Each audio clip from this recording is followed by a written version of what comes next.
সাগরপথে Malaysia যেতে চেয়েছিল এরা, কিন্তু সাগরে নৌকার ইঞ্জিন বিকল হয়ে বিপজ্জনকভাবে ভাসার কারণে এই ১৫০ জন সহ ২০৮ জনকে ২১শে মে উদ্ধার করে মিয়ানমারের নৌবাহিনী। প্রথমে সবাইকেই বাংলাদেশি দাবি করেছিল মিয়ানমার, পরে বিজিবিকে তালিকা দিলে এই ১৫০ জনের পরিচয় নিশ্চিত হয় বিজিবি, আর এই প্রক্রিয়ায় লেগে যায় ১৮ দিন।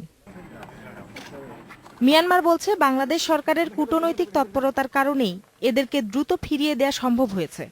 The Bangladesh consul settled in Sittwe, so he and his members come here and he made consular access. So after consular access, so they were verified and they report to their Bangladesh embassy in Rangoon. So continuously the Bangladesh ambassadors report to the MOFAP in Bangladesh. মিয়ানমারের দাবি তাদের সমুদ্র সীমায় সাগর থেকে উদ্ধার হওয়াদের একটি বড় অংশই বাংলাদেশি। পরিচয় নিশ্চিত হলে এদের সবাইকেই ফিরিয়ে আনা হবে বলে জানিয়েছে বিজিবি। দেশে ফেরা সবাইকেই আইনি প্রক্রিয়া শেষে স্বজনদের কাছে ফিরিয়ে দেওয়ার কথা জানিয়েছে প্রশাসন। তাদের কাছ থেকে কিছু তথ্য সংগ্রহ করব, যেটা আমাদের তদন্তের ক্ষেত্রে সহযোগিতা করবে।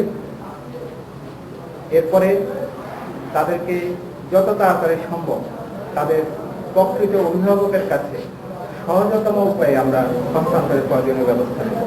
উদ্ধার হওয়াদের মধ্যে নরসিংদীর ৫৬ জন, কক্সবাজারের ২৯ জন, ঝিনাইদহের ১২, চট্টগ্রামের ৮ জন, বাকিরা বিভিন্ন জেলার বাসিন্দা। Sumana Simi, independent news.